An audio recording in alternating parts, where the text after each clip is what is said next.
no emo nyame ya adom a memende di enimi ene ya watch ni fie memene Algeria kwa akoto aba ama oman no emu aye hyepa.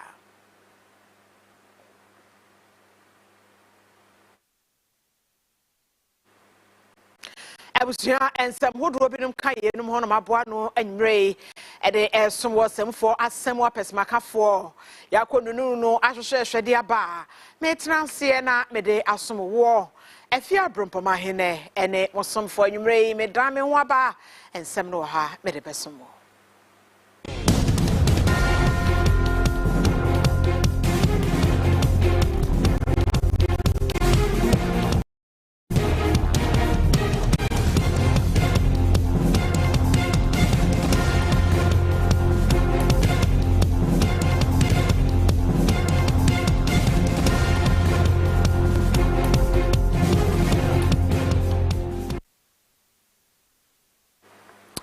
Ebusia fema munyina kwa ba ye hyase efri mampanyine dada John Dramani Mahama kache na wahye omanfo ya ewobuno East Bose enye sa mantam ne nko ana nyame ya adom no befa konya ne tena so obeye ne yie mantam ahodo a yatete ne mono abeka dada adu no ho no oba be pagem ama empuntuo atumi agina ne nai so sa mantam ne mo na aso Ghana fo nyina so omo amodre omo nkwano omo ebusia omo maame omo papa mu eda so wa rewu enti eno eso maka so se nyame adom na edisi dinkudima yebebe mpaka amasa ebusia miensa ni na hwe na be ya yebebe papa ogwani so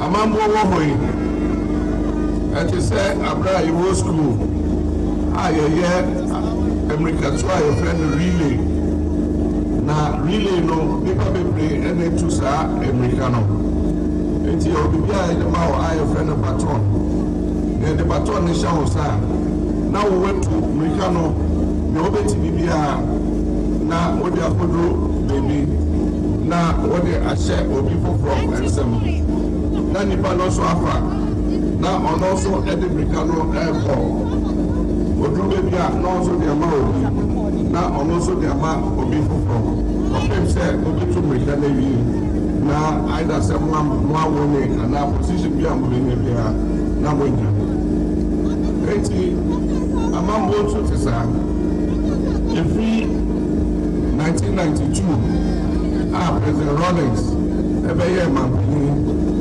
oye no beti bibia ena odema o mampini kuko so body momode edema osa John Evans Atamils ya me fa de crazy John Evans Atamils so eye na fa ena odema John Dramani Mahama bijina he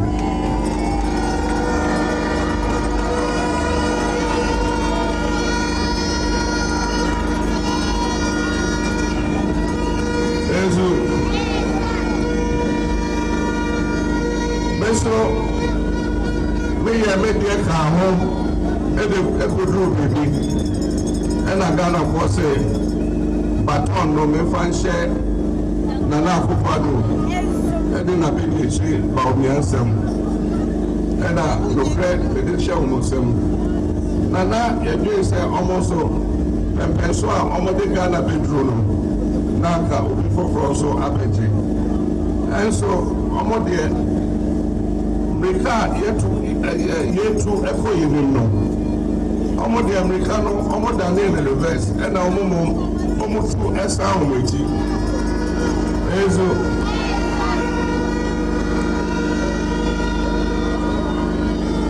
enti amaga na ye nyoma nyina asa meji yenti mi anko yevim e say Nyoma areshimu a ọmụma Ghana for say baton na ọmụji ye no America ọmụdi ye betulo say etibi amasa America no matu dem tem Omo fast, but baby I was on Mokono, Omo sound waiting. Ama Yaboka, I won't buy him. Yentroso na yenko NDC amanyoko no krabata ewo ewutu Senya East na wonum kyerese na no ada no watutuo ebo wonde hye baako ya etututuo no mkohwe mu a eye kasoa emra so bedwani ewra mavis hawa kumsen the bodyguard ede to se tuo yi ede bo wonum de hye ya sabre wato anan wonse do na aseminya de a woja ya manaka kwan bi aso wo patentrene ede ama wonde hye Ato dumia yeka ne ho asɛmie no wɔ ne brass band for ɛna na perform sabre na ewutu breku na nanom bie yɛde wɔn to ɛka akonya na enumu ɛna wɔkyerɛ sɛ tu ɛka sa yɛ ninti no abrantie no ɛka no ɛma wɔde ne kopie mu trauma and specialist hospital ɛno no ɛwɔ Winneba Kasoa NDC parliamentary candidate ɛyɛ Phyllis na Koyo Okuno wɔ ne Ctv Kasiebo ɛtwetwe nkɔmɔ ɛna wɔkyerɛ sɛ Abrantie ye tuo eka no eba no NDC amanyokuo no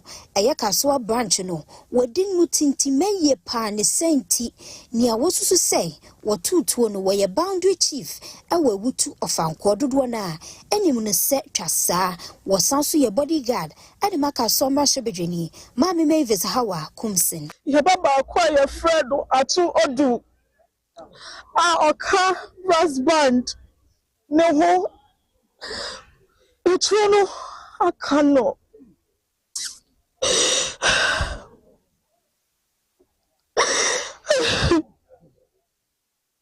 na ye nimse a police for no achetrasa na emom ye party nin a boy su ye dishie ne die ye this story we achieve to the fullest na ye pese ye ma Kana fosu na ti asiese ni acho yeba acho no ebi tumi acho obia na hemmom no ye masa atwetwe semwe enja ye wakashwa ewo musa aposifo achi abrantie na wotire aban kukumu de wogusua eye nhwehwemu na so NDC amanyokuo no ese won patentie bia mpanimfo hwe se di asem ne da no wode beto one use the word very carefully allegedly say the panel or two near honorable Mimisa Okumse the bodyguard so once or parliamentary candidates of the NDC and the panel so ayabo so or NDC a lot of costs before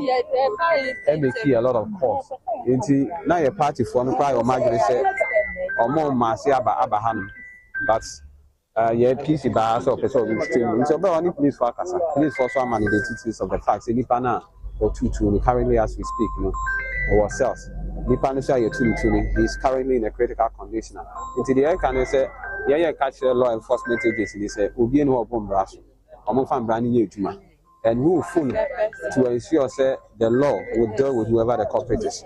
Yeah, the air can say allegedly, allegedly, it means say yes, so I believe some media people you'll be able to take your own information and be able to tell us what exactly the facts are.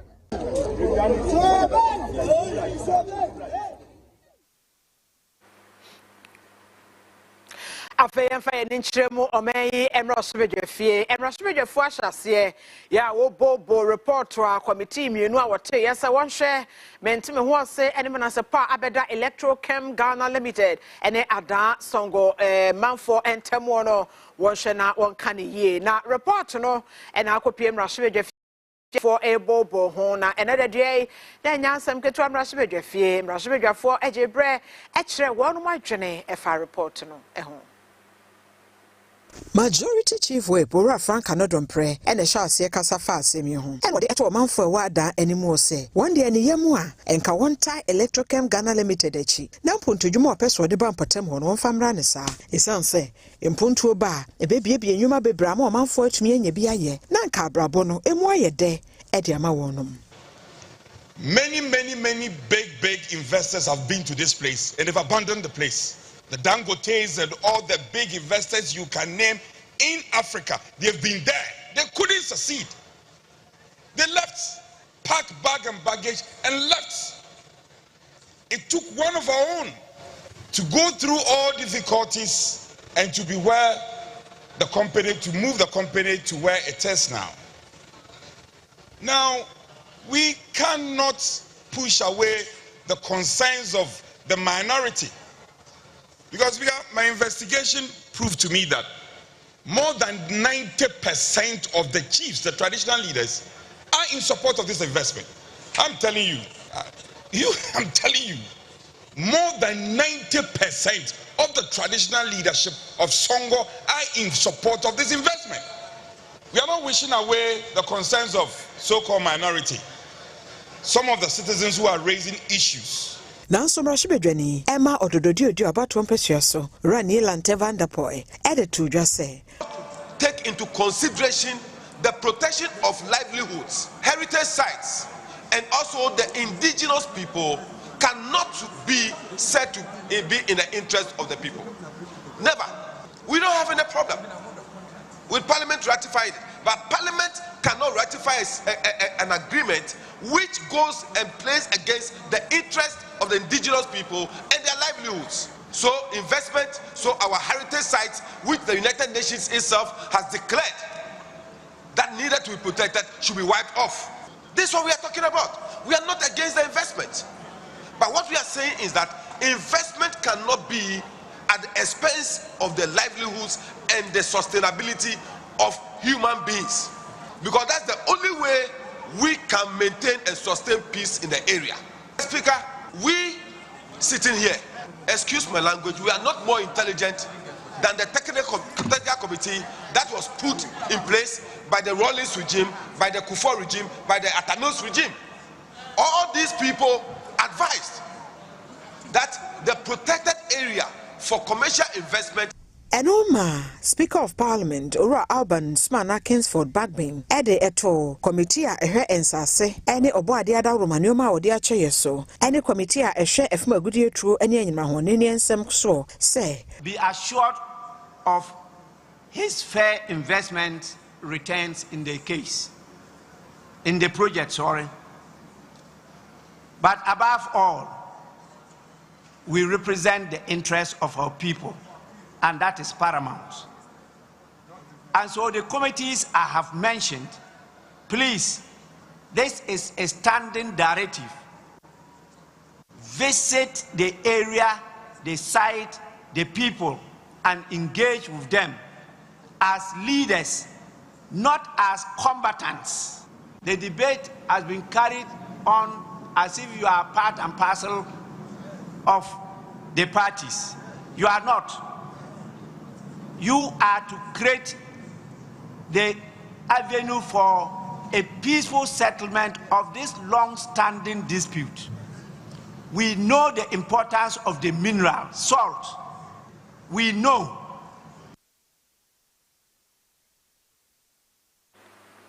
Afia ACP Amanyokono Emo anase APC Momwa Amanyokono Emuna Ora Hassan Ayarga wabo Reverend Dr. Sedin se wono ena emrame ye running mate na efiempino ene aduane na yabato no wone ne me enu koyim franka mpretumi ema Amanyokono ne bra obo ne di wie ye no owura no ejina esimpie so eda ase so di bra ye de amanemu twitwe. I, First Lady in waiting and Second Lady in waiting, Vice President in waiting, and the President himself in waiting. I want to use this opportunity to introduce to Ghanaians and the whole world the man of the moment, the independent presidential candidate who has seen a lot in all of us coming together to form a united force. This is the man of the moment for all of us.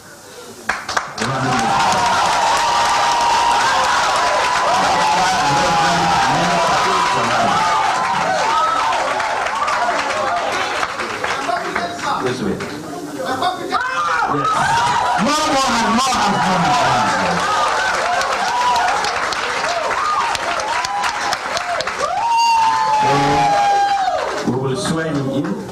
Fellow citizens, Chairman, I stand before you today, humble and honored, to be introduced as a running mate to Honorable Dr. Hassan Ayariga of the APC. I'm proud to represent the Great Alliance Ghana and the new Nkrumah's revolutionary movement in this historic partnership.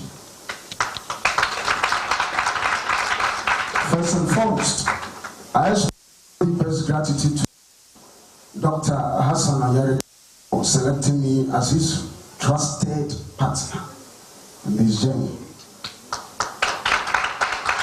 I am thrilled to join forces with a leader who shares my passion for social justice, economic development, and natural unity.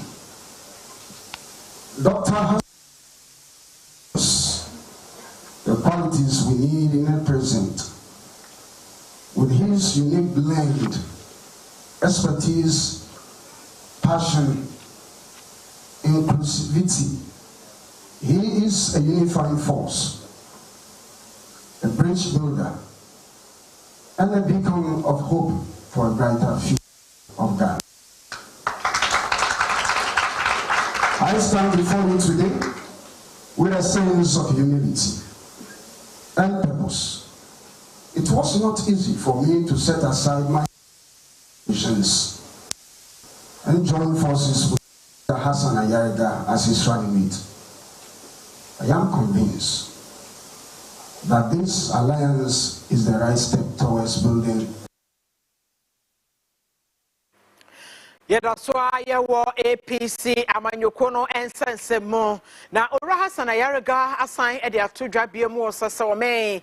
Yayan Shahine, Yasu Brachia Santuaba, at the Mabay Tiso year, and you know bet me as in the people say, or may Yajikatas a shepherd, dream the cankind tomb. It's answer a bay yet this way. They are Frederick at us a share, I do crone papa.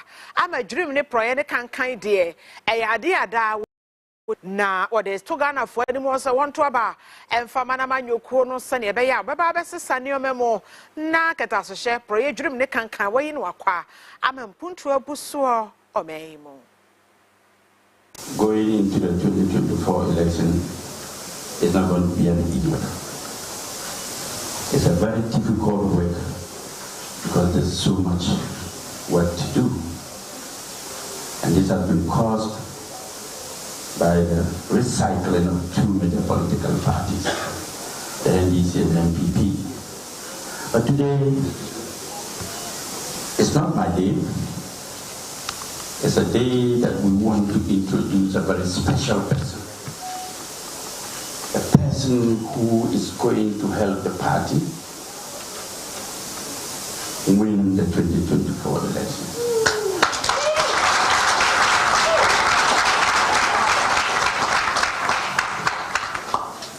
When we refuse to make changes, then we are endorsing corruption.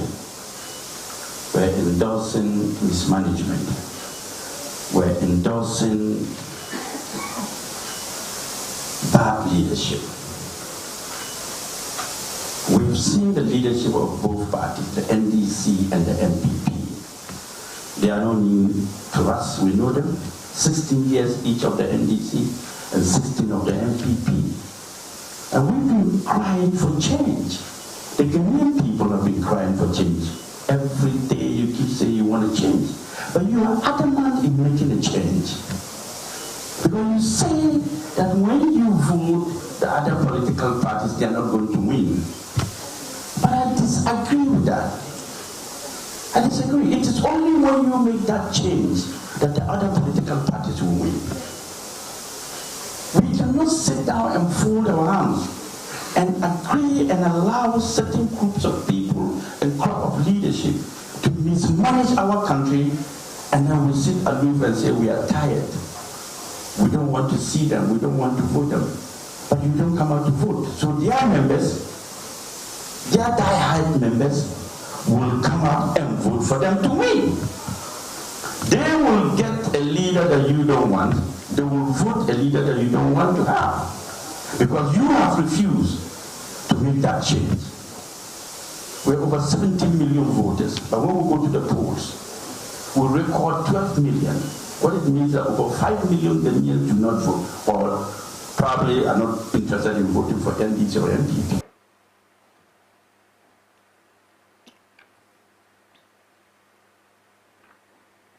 Afei Nkosuma bato mpesua no eso owura akwadwo boafo asante emroshe bedwani emasuma bato mpesua no eso de atodwa se efimpinu ne adwo no okwa akogina kontekro no ono ankasa apre mrashe bedwa debre no Efrise oluzi ye ewo NPP nafano oboafo kojo asante etrese sabredi wonunku a ekwa kogina mechre independent candidate esenti wodin semye eto ne titaifo ni nanim ewo suhum amponsa market na oboafo kojo asante eteretere mu se adehye wo suhum ena de betu nanim se wonhwe ne wongina eye December abato breiso na wonum nso ebeto abano ede amano enunti ene wodi tu justice sabredi wonunku a ene wogina nkasa yemu no Watrese empenifo bi efi NPP amanyoko ni mu ebiti se mampani abedi che Dr. Mahmoud Baumia so afo hwenuane ene kwayonsam so Brian Champon wonum ni na eka se na nkama ne nkunjina na nso no wontie wo so wono nko a ebegina suhum e mechamunyina mesi mechamunyina I will go straight to the point. We'll go straight because who has to be Asamba? Asamba Kupana has to be 28 July. And then Nipa Bebre, Mambabi, who will share Muaha, Namu Yoyetre, Eritrea Mansanina, and I'm one Samuno, Mudi Nigina, Ebukrataso, and I'm Mode Mami, A, not a Bremen, Nabi Muno, and Moon Samatese. Mose, a Jumana Maya Day, Wintraso. Mose, a Jumana Maya Day, Wintraso. I am Pana. Toboy. Numbers Nami Huyano. I said, let you know at Dos last year. And let you know at Dos last year. Toboy. Munina Mufisumana, Munina Muyasumufo, Munina Mutoba. Ne campaign no wapa hontoma wasabia yana obiebie ne posters any t-shirts ahodo so ose ne slogan eye oboafo to aso ya bofo kasem no obeka se oboafo continue eno wo kire se sabredie wono nko a ekwa kogina nti wo manfo ni na entie na won hye ne nso wonti adwuma na tino wonti nya ko na tino ena beka asafofo wonti ache na asafofo ayam puntujuma sample ayam puntujuma sample anu Assembly Liberian, Jabasumu, and Sumna Yasumuno, a yamufe. Because Sumna Day, a yamufe. And I look at your party for say, Abano, Omunche, no man to buy a day, After Omu, Jumana, Namayano, I yamufe, Omu, Omui, and Conformity. And I'm about a different way. I'm not about in a different way. That is their choice, right? It is their choice, right?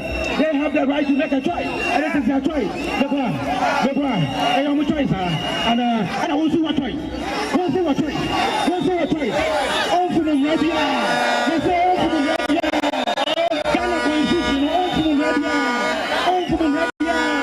One say what choice. Everyone choice, one say what choice. And you try to answer my head, and I will come. And I'm saying, what does you do? What does you? Some of them will say that everything for me. What does you do, man?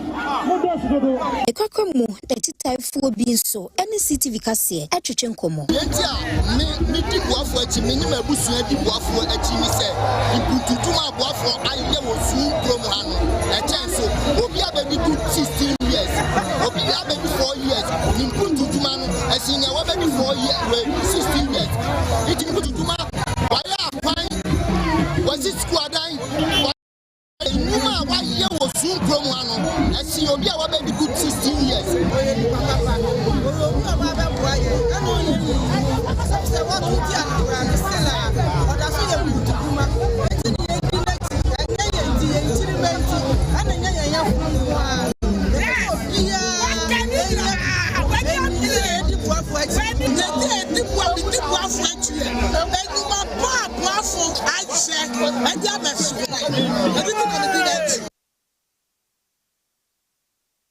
Ejinan Monyafo Kwadwo Boafo Santen Semieso Ahome Kase so agye aboafo nkrato tew.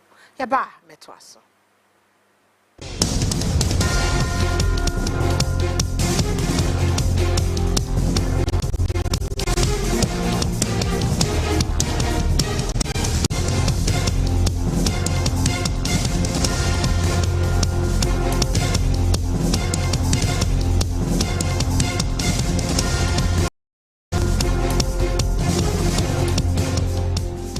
Mama Kwaba, Ediba FA Global Group of Company Limited. Jumedia Edini Kasepa, Ayan Sassin Wejuma, South Penny half plot, full plot, and now assassin Eka Bia here, Ewon crying in the mountain hadie. South Passassi Wododoa, Afienya, Tema, and how hupi. FA Global Yan Sassin so edit the year. Problem Biara and Niho, Upe Estate, I mean modern building, fully furnished building. Good lifetime estate Abba Ediamau. Sell per 3-bedroom, 4-bedroom apartment. Sell pay Chakwaya, Ube Huye, Ewa Kube Chrome number 2, Muslim Cemetery Junction, or Hona Neo. Sell per roofing sheet, papa, air quality, saya affordable. Roofing sheets when Kwana in Sio Ta won't say, area bar won't say. What the other boss cry and yashi. Young Kwani amount 90 years warranty. Ewa roof. So, FA Global Group of Companies are the most trusted company in the world. I know you.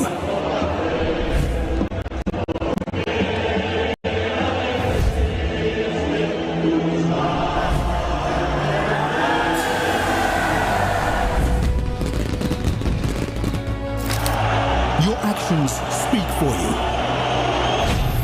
So do I.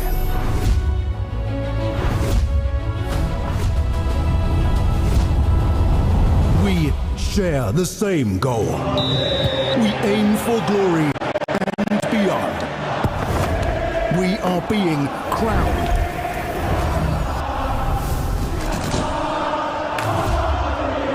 We go for greater glory together.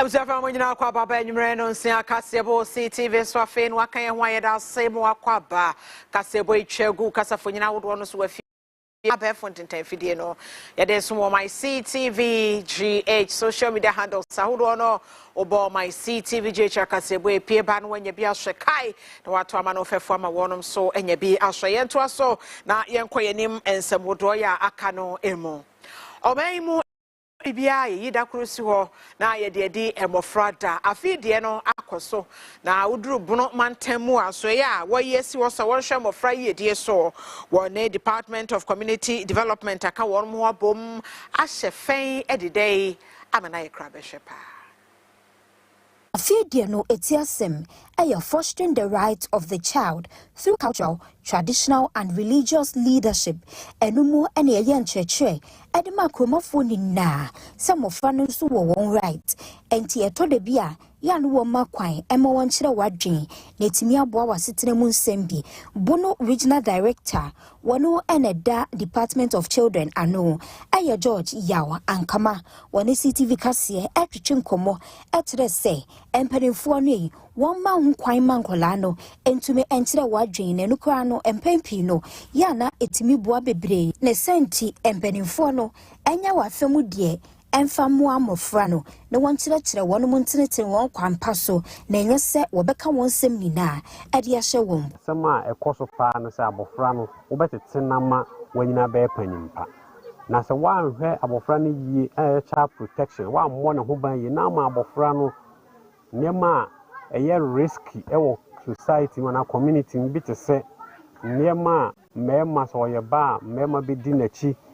se oye abrantie so a namfo bi betwetwe na ko bia bi amana ko nom ntawa anasa bronsam tawa obaka ko nom nsa na odi be sei na bra bode abatan ye nhwe no ma e betwe saa ye mai afiri botaye nti a ye wo ma ye mma no enti ye mo ye ma ho ban e na broni kan se child protection ye mo mo nko school ye mo mo nsua adwuma ye mo mo nyini ma ye mpanyimpa nya ye nyi bia suban bi mama mmofra na ayeden anyinsan bi tse teenage pregnancy and drug addict ye nyini nyina mfiri o makwan mu na ye community nya nhihye mmra ye de be boss a mmofra ho ban afiri eye risk factors ahodo a e be twe mmofra ya firi ye nase enu achire enu oka se eya wofo asede eni wasudie se wo behwe ama wo mofra no abenyini aye papa na momwatwe won ho ade afi enyema bone ani nipa bone fusem bia ya na etesi no amamre bi etese ye wo se abofra e wo mpanyimfo mu a abofra no wontimi enkyere na adwen se bibi ha no kra anye se okasa na nananom eye nokre na mum enede ye pese ye ne omo ye awento ato ase se ye di yedie ema mofra na ne nkyere se abofra no ye bibi ha na wontimi nkyere na adwen na mum nananom ne awofo ebe wo wa abofra na mana hu bre ese okasa ana bra enye se okasa e ka se right to food a enye ade se nananom ye ba ba je mo aduane a fo aduane a emamo apomuden no ama abofra na mum ye pese won so de odi no community hai say ye nkontomire say ye kwa unsusa any ye local dishes no ye be kire ye mma no amom nso aku ne kwakwemu ana Charles Owuso Ado Bono Regional Director wono and the Department of Community Development ano ekasai omumra a omode she a celebration e bi afanze bi a festival say ana bi a yie pa in particular bi on mo be omo sin do mo bo week sa week no so enso twetwe ensemoba anti I think say like in the first place no zane ma no na mo hwe na mo mbra ana mo mba ne sa de no na second nso ye awofo nso omo hwe say omo ni be kọ omo maso ade bi omo mape bia no omo nya mom go e man say obi wa kura sebe part kura obeto kura na ya na a problem obetimi di part kura da na obi kura so betima kokrom sunya ni krom oba okuta fried rice or the fried rice about da no nti sa ne mani nyina nti de mese na say awofo no omo de mba ana enkwala ba wiase omo omani nkom ho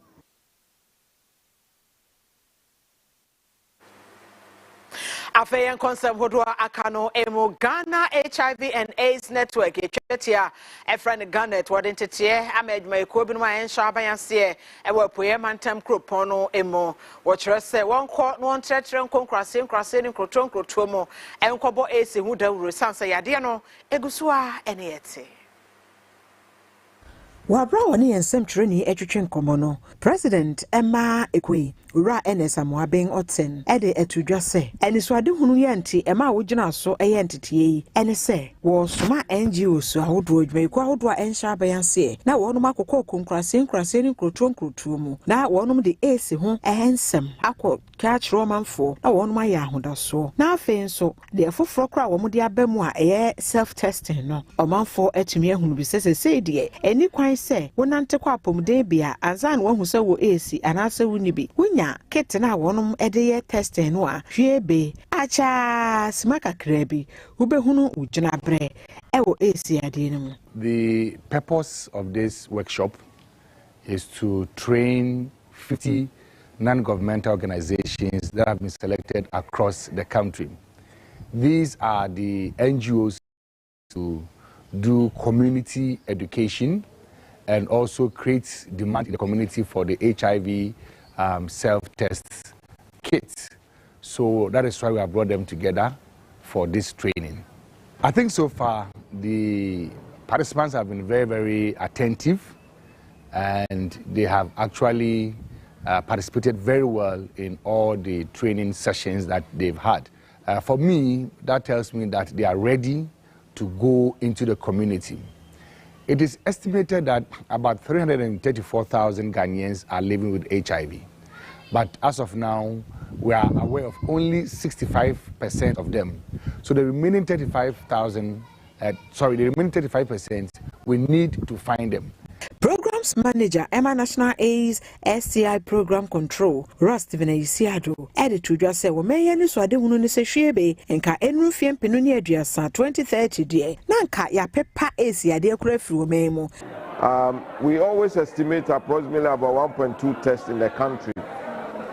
Last year, we did just about 900,000. And when it comes to the first 95, I said we are at 65. It means that there are quite some 35% of estimated population who should know their status. And we need to continue to do this to be able to achieve our targets. The national prevalence as we speak now stands at 1.53, among pregnant women 1.6, and then among female sex workers is 4.6, and 12 in people who have sexually transmitted infection, 26 in men who have sex with men, and 48 in transgender. Now all these subpopulations, 2.5 in people who inject drugs and 2.3 in prisons, all these subpopulations must be targeted.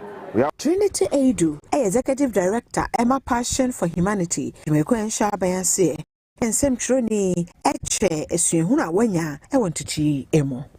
And then I also learned that HIV can be transferred through the major source of transmission is through sexual intercourse. HIV is not spiritual. HIV has no cure yet. And so if you have HIV, it means that you got it from somewhere, and you should not be deceived that gonorrhea and any form of STIs can develop into HIV later. It is not true. That is what I learned today. What I'm taking back into the community is that I am going to do my best to make sure that HIV ends wherever it is now.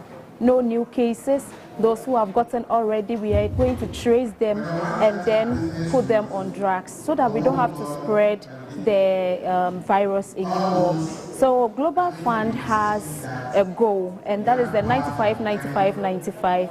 And it can only be achieved if we're able to discover new cases. Those who already have, we're able to discover them. And those who don't have, we are able to prevent them from having. Global Media Foundation Jumaikwa Ensha Bayansi ne wone na boafo identity ama omanfo e wosunwane West efa nyarwa hodo bi a wagidi se da so ene ni patie nanso ye twi ye ni amasa nyarwe. Butayintia dwumadie no eba so ene se wode kyerɛkyerɛ ɛma no na wonya nimdie bebre na afa de fene se neglected tropical diseases no ehu sɛ de ɛbɛyɛ na wɔnom nso atumi akwakokyerɛ wɔnom a wonim. Project coordinator ya woda Indigenous Women Empowerment Network no ɛyɛ Jackson Sakode wɔne sentrofo ɛkasaye ɛkyerɛ sɛ kyerɛ mɛyɛ ne wɔnom anya kwanya abasa training sɛ wɔnom aba training no so ɔmo community amo nkɔnkɔtena so nea ɔmo aba bɛte ne wɔ ha no ɔmo fa nkɔnkɔyɛ adwuma na ɔmo start sɛ ɔmo ka neglected tropical diseases ne ho asɛm ama ɔmo nuamo a ɔmo anya kwanya ama ha no ehu sɛ de yare ne tie pɔten ne sɛ ɔmo hu sɛ obi anya bi wɔ kuro ni so a ankwankɔyɛ sɛ ɔmo bɛka sɛ onipa kɔ no ɛyɛ bɛyie bi na ayɛ ne saa ankwankɔba sɛ ɔmo bɛka sɛ onipa kɔ no bɔne bi a wadi nti na ama saa yare na ba ne so ankankɔba sɛ ebia yetu agina wɔ kuro no ma yɛsɛ ɔmo de ɔmo yare nti no ɔmo nka ho yɛmfrɛ ɔmo kora ne agye ɔmo agye nkyerɛ yɛsɛ ɔmo hu sɛ ɔmo kɔ no ɔmo bɛka ama mpanimfoɔ nyinaa te sɛ so obi wɔ sɛ bigye pima na nkuda na onipa korɔ wɔ de a onipa korɔ no wɔka nipa ho na adwene yɛ adwuma eti sɛ duru sɛ yetu agina biara na saa nkɔfo no ɔmo fa ɔmo nka ho no ɔmo ntu sɛ agina no wɔ communities ni mu. Enwechi kwantrofo pani a wada eye apomuden samano ewo Sunyane West Daniel Konka ekyerɛ sɛ neglected tropical diseases yi Ebibuo Sunyani West or ni senti an assembly no any health directorate no akabo mo so wo be yentrechre na nipa dodo na ate ase Eguso aye ko se de be ya ebetina bra no ase ebi ni se yene nam kunkum bodo rufa ho se yare ebetima bo ho eban se bibiti se elephantias na se je pinsi aboa ntontom enti se o kamena se saya really be on so and I say when you be on so betimi akoko be betimi di ama no nti nam ebobo de uro se de be ya be boy ho ban ama yes antontom ko kai maybe e no krampo so na tibia so ye tai di enuro echichema be bia isu se ya really be ho no ye chenuro de mo se be ya ono ma betima bo ho ban ana se mpu se ya really be o ma betimi etu ase na enu nyina chi no o me se yuguso boy ho mo de na so ade da so cases no come yamia bi ho no ma bibiti se oko eye duma sua ho no side ho no mo oko ti se oduma se he ya nkasa so ya de a ya reni bi da so e ho no nti guso ayo boda gu se de be ya bibiti metu ase kwa ne kwakwamo adehye ni bi ekasa ye kire wadwen efa ya de ehu me de ko doctor ma o se ba kuna ba se no so ka se ho te se wi no na ha mi sa nti aya me ya wo mukase mu so hono nso aya me ya mentimi nante no me ya na krampa am wade sa na gusuye nti me to duro bi nom yesi dompe duro me to bi nom a enja nso egusua na ya sa na tie pa mo so efem pa da bia o mo kire o mama yehu bi de kura ama yade ne ye no sisi o mo kire sa ama yehu yete asie no yeso ya pie ya kasasa ama yanyonkofo no ti bebre so ate ase di sesi ya me ko obi ho hye na nyete se face no ti sesi ya no me nati na me da se kasa kira manfo sa de se ebia wo sa ya de na onu betima de aba hospital ma o maboa no ama onu no so anya ahontowo se de hawa ya wo mu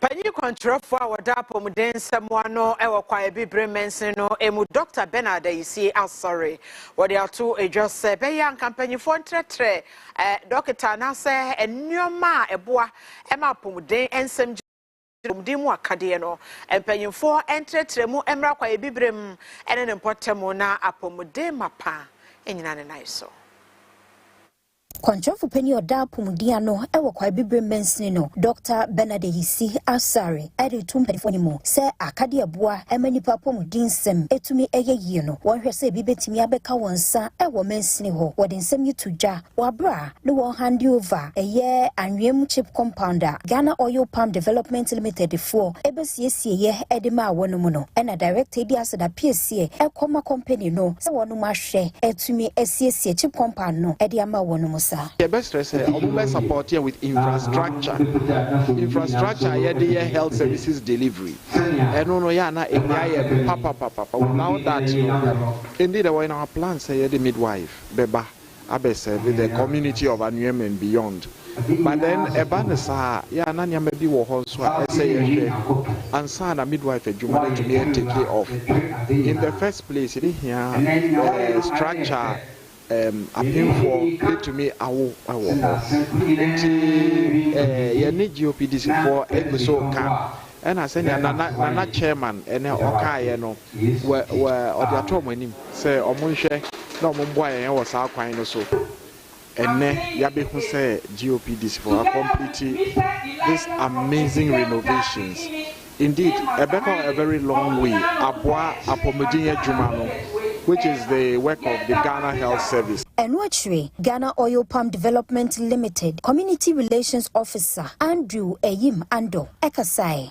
GOPDC yedi dwuma wo important ha eye mfie bebre enu ntidia ye hu nende yade a efe nananom ene oman no ebaye na so se ye hwe na ye siesie eye apomodin health center we yampopu yeti ye de command management egitum ema yatumi asiesie no kama social responsibility no your health, your education, your water and sanitation enu nti se community no edeba so mu hia emboa e wo health a yesum na yeboa wo hwɛ ekuro bi te sɛ ɛyɛ asuom a yɛtumi asi 24 bed facility hospital amomo nti apomuden yɛ ade ehia yie pa bɛsrɛ sɛ nananom any health committee any workers na ebe make sure say oma maintain facility and that ye hu efe ye pese 1 year 2 years beba no ebetu ya maintain na ayese ya ne kwakwa moments ni krache Seth enchibuesi akon ena kwamu ho hene berima kwaku amu ajebi ekire wani so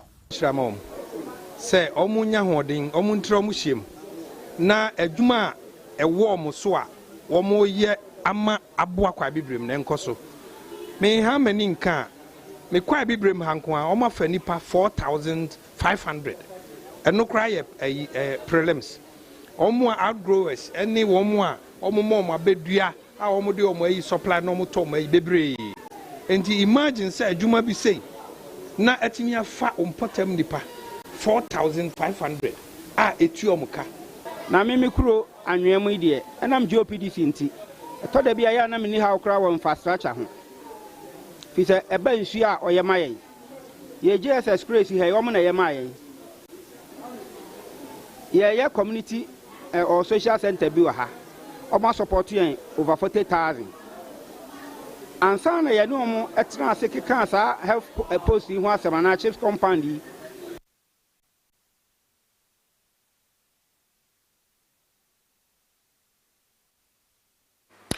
Ebusafo efriwe swayen twaso na yankoyenim ewo ensem foforo emo nana mo hemfo ni atrankonwa ewo offenso abodwa eyi nanajwa franewa ene offenso man hema foforo kra Esi ahene ni etu ahene fo a wo offenso akonkodi ase adehyibusuem ena eyi na adwa franewa se de wono na emameye offenso ba ahema kra na nyame ya adoma akoside ya ebei obeyi no edna kire nsana no odin bekwa akokire asantehene otikiri bibiri otumfo se tutu ababio ene asantehema ansa ena obabeyi na di kra kire offenso manfo na adwa franewa ya se wono ne offenso man hene foforo kra obedi nana amase wenya akoade yenim ni dada se asantehene otumfo se tutu abebi otu na de so isanso wogidi se wo mu ade na wo ye niamo ho semanyambra sembi e de kire asante akonwa no ni ameka se fremi atako offenso ashirimo busotani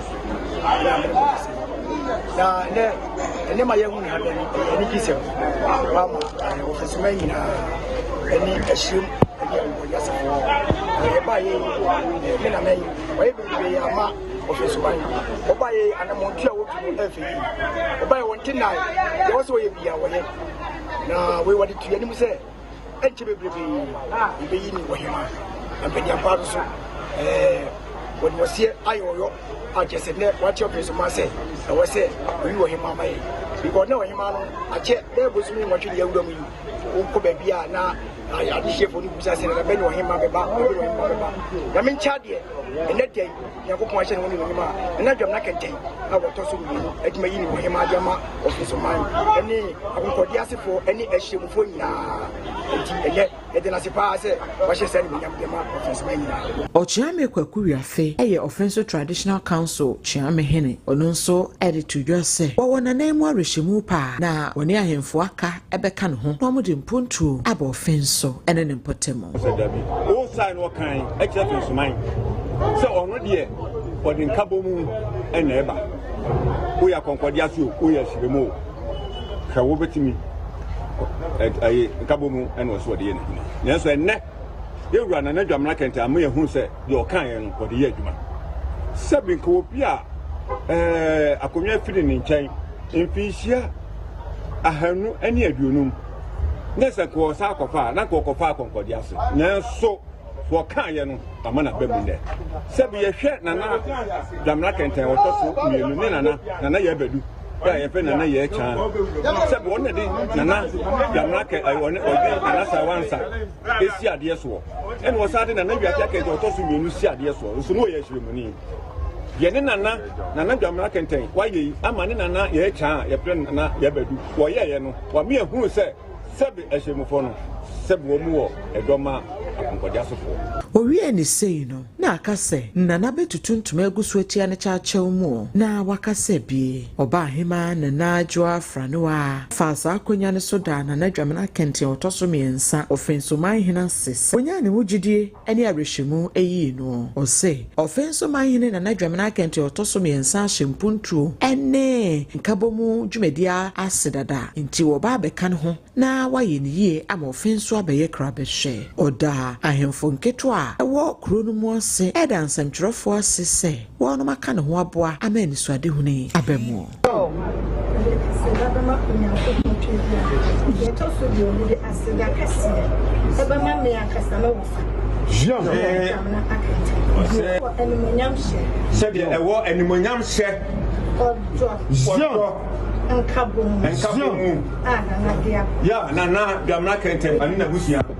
What's what I say? What's what I say? I mean, say no free and anadia. Or say no free and anadia. Like a foot will be on the young. Let the Berman see the what's what I young. Then I see young. I said that to I made a baby and I made a cigar. And I'm a bush. Young. I concordias in it as you. You are Casa and Timun in Mudia on Cap on Cordias.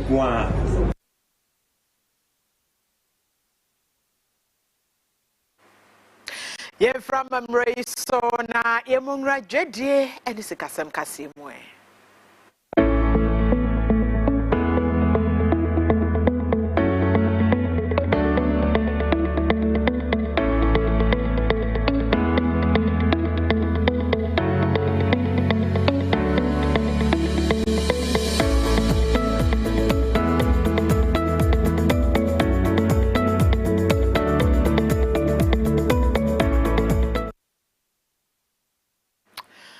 DVLA penyin power no ena eda no ora edu sei opoku ede atudwa sese de wonu tasemu akọ abefo tentafidi adwumadie emo obroni se digitalization wo se no betimi aboa apeja DVLA fo adwumadie a wodie mo na ma adwumadie bia wodie bia nso etumi de mfaso bom abra adwumakuo no. Celebration of DVLA is not just a celebration of milestones or achievements of the past. It's also a period to reflect on what we have done and most have a way forward. And so we all know that we are, as we call it, in the fourth industrial realm, right? Technology, artificial intelligence is taking over every facet of our life. And DVLA, we don't want to be left out of this. Indeed, we have started on a digitalization path, and it is a forward-looking agenda. We are going forward into the future with more digitalization.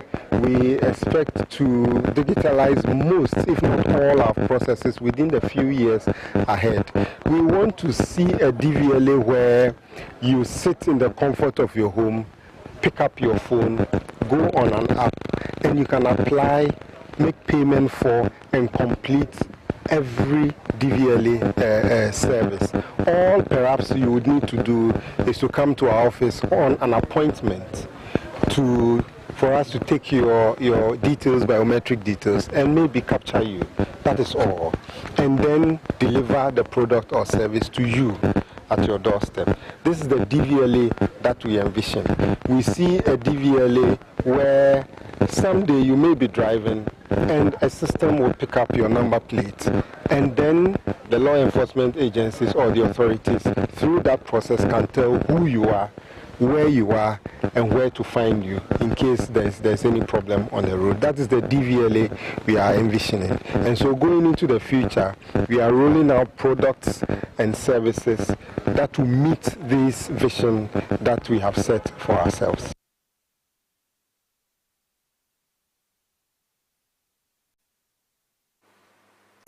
Afia Brempomaa Kasiebo emu.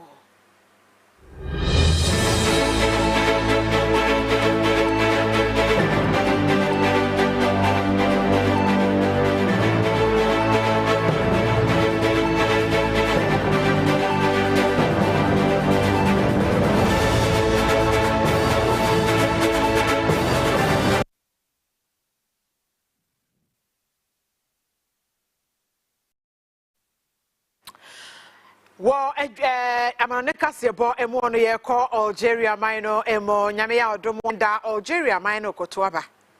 Na omanfo ase de wonti se dogo bimpo no abe. Emfo Hussein. Na enseptrofo ni bebra kasa mo kire se ade papa ben. But papa ben ya na abato emu ebeba. Abato anipa mienu pe na ejina. Ya ye to omo so aba. Na nipa mienu no kura no eye dan ya sa akokora no a wadi mfinhye aduosia enum no aduoso no mmom wono a na ebedi nkunum ti we den na na ebe sori ahomadache akosala dan ya ye beto aba ye nya ho ama oman no mo kyerese se asanye se ye beto aba memenda obi amfa obi aho ere obi ye n'adwuma na abato komisa ya ewo Algeria man no mo ese nipa mienu pe na ejina aba no se dem di kan de chudwa no mampanyina wote adwa so sesi tiboni ya wadi mfinhia ediosunum won na ejina ena wama ora Abdalal Hassan Sharif ya wono so wadi mfinhia aduanan ba kon podi enka babunu kra se wono so enyina na omanfo kire se abato ne enim ba bia ekodada enye akokora ya na edi nkunum nti enya de efe obi aho nti ase chese hwe kranko so Algeria man no emo mpayifo kire se enuema mu ayede pa ewo man no emu nanso akokora ne nye na dwen so osori efra kunwa no so ama abrante bi aba abedi eno mu nim se yedan ya nwemu beba sanse papa na ote akunwa so ne nya de a wo sori am obi abetre akunwa no so nti ade ne de aya na aye bebrese aba no kro mo nto